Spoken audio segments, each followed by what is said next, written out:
Hello everyone. Today I'm going to be taking a look at another model for the Hegemony of Embersig in Warcrow as I check out the War Rig.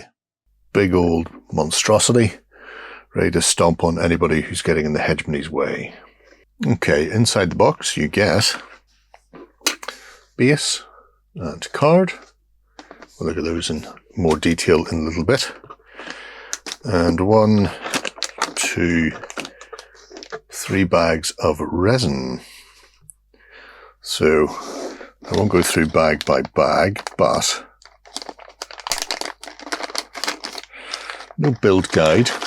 It may be attached to some QR code on the box. I shall check that when I come to build. I believe these are all Unicool pieces. So it's hard resin. Some small pieces of sprue gate to remove, like this one on the, I suppose you would call it tabard or loincloth. Looks like a bit of a bubble there, although I think that's something that needs to be removed anyway. So that's our, I suppose, hip area. Really good cast.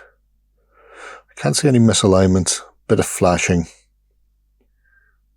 here and there, but nothing that I wouldn't expect to see on any miniature, to be brutally honest. And that's an impressive looking lion-headed mace. So very much in the tinkering gnomish feel. Clearly they have some money behind them, this Hegemony. Let's get it built up and see how it performs on the table. Okay, the War Rig is built. Monstrous beast that it is, relatively easy to put together.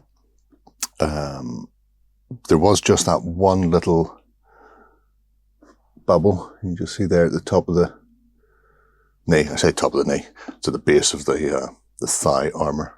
So it would just need filled, but the rest of it was a fairly crisp, clean cast.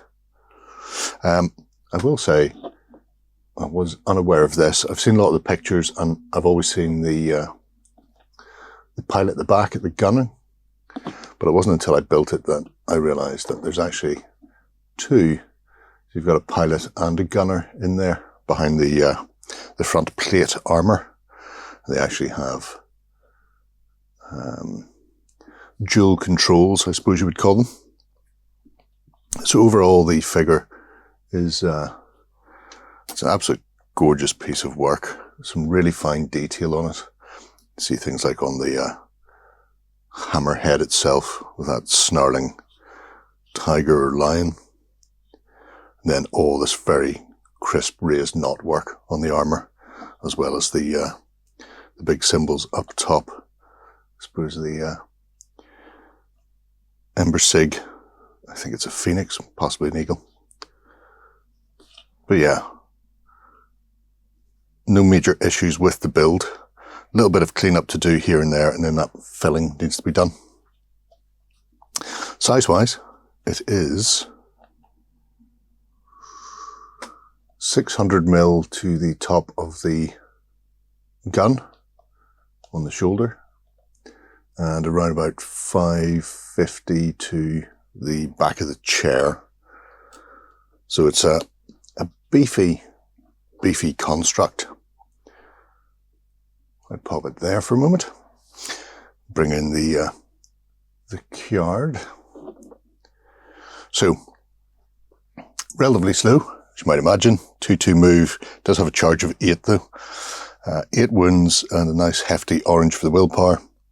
2 morale, AVB 1. It is intimidating, large and manned. It has all the attacks, as you may imagine.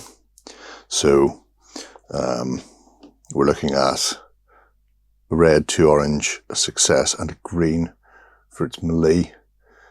And triggers on a hollow exclamation mark. The target suffers 1 stress.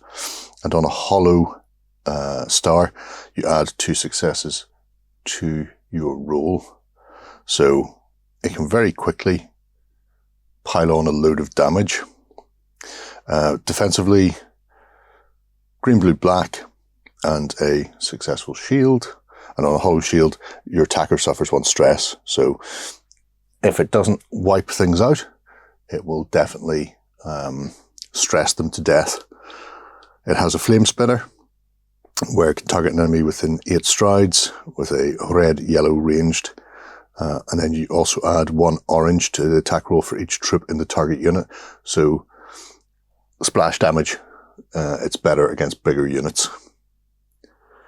And on 2 solid exclamation marks, your trigger cancels 1 shield from your target. Armored, when enemy declares an attack against them, they receive the disarmed state, and this is about to blow. So when a troop in the unit is about to be taken out of combat, if you have a character joined, they leave your unit, and all units within 3 strides suffer 1 damage. As you might expect, massive war rigs explode badly. Everybody gets covered in steam and flame and death. But there is already a dwarf out there who can fix damage to war rigs. So I think that support character is going to get a lot of run out with this absolute mammoth beast of a thing. But yeah, absolutely cracking for the Hegemony of Embersig. And just an absolute joy as far as a painter's project goes as well, I imagine. So there we have it, folks. Fantastic looking miniature, and in game terms, absolutely brutal on the tabletop. And if you really want to upgrade the brutality, then there's always that Dwarven Specialist for the Hegemony of Embersig, Neugmann.